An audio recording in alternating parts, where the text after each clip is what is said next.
Hi everyone, আপনাদের সবাইকে রিয়াজপং কিচেনে স্বাগত। আজকে আমি একটা পিঠের রেসিপি আপনাদের সাথে শেয়ার করব, যার নাম ফুলকপির ভাপা পিঠে বা তরকারির পিঠে। প্রথমে কড়াইয়ে জল দিয়ে ছোট করে কাটা নতুন আলু আর তার সাথে কড়াইশুঁটি সেদ্ধ করে নিচ্ছি। হাফ চামচ হলুদ গুঁড়ো, হাফ চামচ লঙ্কা গুঁড়ো, হাফ চামচ নুন অ্যাড করে মিক্সড করে নিয়ে 3 মিনিট সেদ্ধ করব। 3 মিনিট পর দেখুন জলটা পুরো শুকিয়ে গেছে। এবার আমি তুলে রাখছি।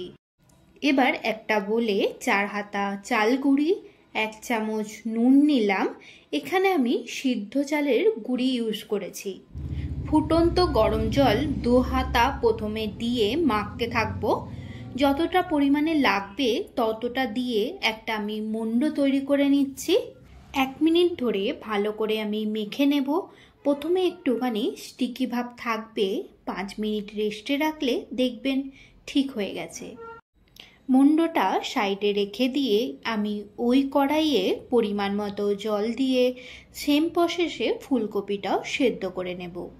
এতে আমি হাফ চামচ নুন, হাফ চামচ হলুদ গুঁড়ো, হাফ চামচ লঙ্কা গুঁড়ো অ্যাড করে 2 মিনিট চাপা দিয়ে জলটা শুকনো হওয়া পর্যন্ত সেদ্ধ করব।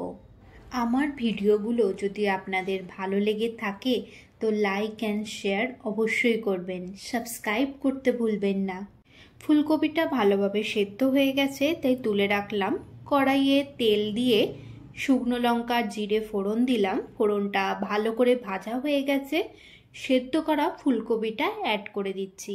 ফুলকপিটায় টেস্ট আনার জন্য আমি 1 চিমটি চিনি দিয়েছি। ভালো করে ভেজে তুলে রাখলাম।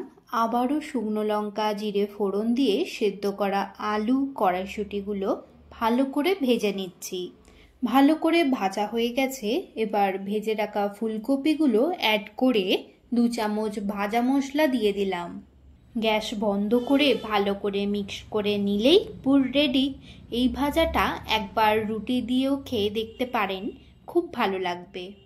আর সাথে যদি খেজুর গুড় হয়, উফ, অসাধারণ খাবার।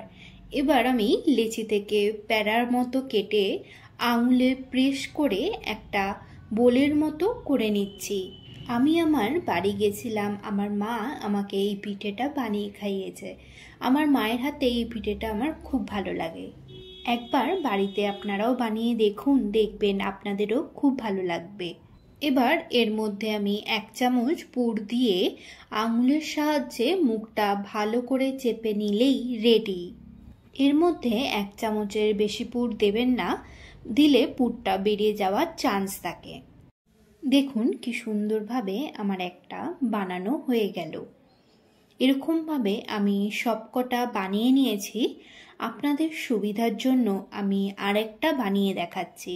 আঙুলের সাহায্যে আগে সাইডগুলো প্রেস করবেন, তারপর মিডিলে চাপ দিয়ে একটা গর্ত মতো করে নেবেন। দেখুন কি সুন্দর একটা বাটির মতো শেপ নিয়েছে। এবার 1 চামচ পুর দিয়ে ভালো করে সাইডগুলো চেপে মুখটা সিল করে দিতে হবে, যাতে পুরটা না বেরিয়ে যায়। খুব সহজ পদ্ধতিতেই আমি আপনাদের বানিয়ে দেখাচ্ছি। আপনারা অবশ্যই বাড়িতে ট্রাই করবেন। প্যানে কিছুটা জল দিয়ে স্টিমারে সবকটা পিঠে এক এক করে দিয়ে দিচ্ছি। এরকমভাবে সবকটা পিঠে দিয়ে আমি 10 মিনিট চাপা দিয়ে মিডিয়াম আঁচে স্টিমে রাখবো। 8 মিনিট পরে আঁচটা লোতে করে 2 মিনিট রাখলেই রেডি ফুলকপির ভাপা পিঠে বা তরকারির পিঠে। দেখুন পিঠেগুলো কি সুন্দর নরম তুলতুলে হয়েছে।